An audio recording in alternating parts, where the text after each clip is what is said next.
This year's general election is Tuesday, and if you didn't vote early, you are not alone. It seems as though many of the big races are going to be decided by how many people actually show up to the polls on election day itself. Pix 11's Katie Corrado live for us right now at City Hall in Lower Manhattan with some early voting numbers and a look at which seats are up for grabs. Hi there, Katie.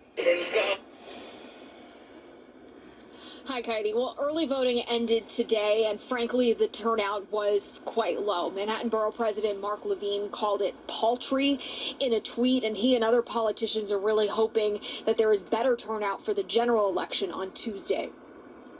Without ballot lines for mayor or governor, it seems Grace Kendall is one of the few New Yorkers who voted early. Generally, I like to vote early so that I don't forget and don't run out of time. I think it's amazing that we have an early voting process in New York, and I want to take advantage of that and keep it, use it so that we don't lose it. But Kendall is in a very small minority. According to the Board of Elections, only 86,000 of New York City's 4.6 million active voters participated in early voting.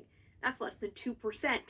Political reporters Katie Honan and Gwen Hogan from the city echoed that sentiment on Picks on Politics. Turnout will be, unfortunately, very low. Right. Early voting has been happening. It's been pretty slow, voters trickling in. Obviously, again, we're talking about very few voters overall that are going to turn out into these polls. All 51 seats on the city council are up for a vote because of redistricting after the 2020 census. Many will be easy wins for Democratic candidates who secured their June primaries, but a handful of races in swing districts may be tight.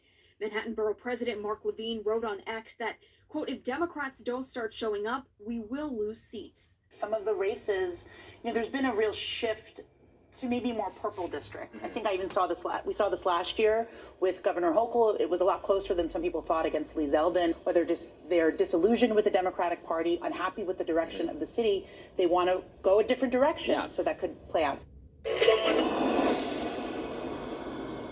And in New Jersey, there are also a handful of elections on the ballot on Tuesday, including for State Senate, General Assembly, and County Commissioner. Reporting live outside of City Hall in Lower Manhattan, I'm Katie Corrado, Pix 11 News. Katie, thank you so much.